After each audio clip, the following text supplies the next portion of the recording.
मंजिलें उन्हीं को मिलती है जिनकी जिंदगी सफ़र में होती है। छोड़ देते हैं जो कारवां, अक्सर किस्मतें उन्हीं की सोती है। एक व्यक्ति जो कम पढ़ा लिखा था, नौकरी के लिए एक दफ्तर में गया। इंटरव्यू के बाद उसे एक दो काम करने को कहा गया। लड़का गरीब था और उसे नौकरी की ज़रूरत भी थी, तो उसने बड़े ही लगन से वो काम किए। काम देखने के बाद मालिक ने कहा, शाबाश, मुझे तुम्हारा काम बहुत पसंद आया। मैं तुम्हें ये नौकरी देता हूँ, तुम अपनी ईमेल आईडी मुझे दे दो। लेकिन सर, मैंने तो ईमेल आईडी बनाई नहीं। क्यों? आजकल तो सब ईमेल आईडी बनाकर रखते हैं, इसके बिना तो काम ही नहीं चलता। सर, मैं बहुत ही गरीब परिवार से हूँ और कंप्यूटर चला सकने की मेरी औकात नहीं। देखो, मैं मानता हूँ कि तुम इस नौकरी के काबिल हो, लेकिन हम ज्वाइनिंग ईमेल से ही करवाते हैं, इसलिए तुम जा सकते हो। लड़का निराश होकर वहाँ से निकल गया। रास्ते में चलते चलते उसने देखा कि एक औरत सब्जी वाले से टमाटर के बारे में पूछ रही थी और बाजार जा नहीं सकती थी। तभी उसे एक ख्याल आया।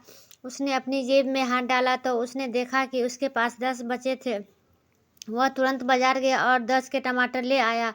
उसने वो टमाटर उस बूढ़ी औरत को दे दिया। कुछ मुनाफा हुआ देख वह दोबारा बाजार गया और कुछ टमाटर और लेके आया। उस दिन के बाद कुछ और दिनों तक वह इसी तरह टमाटर बेचता रहा। उसका काम काफ़ी बढ़ चुका था और आगे आगे यह बढ़ता ही जा रहा था। पैसे इकट्ठे कर उसने अपनी गाड़ी ली और उसके लिए ड्राइवर भी रख लिया। ये कोई किस्मत का खेल नहीं था, यह सब उस लड़के की सूझबूझ और हिम्मत का परिचय था। वह बहुत बड़ा मुकाम हासिल कर लिया था। अब वह एक संपन्न व्यक्ति बन चुका था। थोड़े ही दिनों में उसकी शादी हो गई। शादी किए कुछ वर्षों बाद ही उसके घर में बच्चों की किलकारियाँ गूंजने लगी। सब चीज़ों से जब वह बेफिक्र हुआ तो उसने सोचा कि अब उसे अपना बीमा करवा लेना चाहिए। इससे यदि उसे कुछ हो गया तो भविष्य में उसके परिवार वालों को आर्थिक तौर पे कोई परेशानी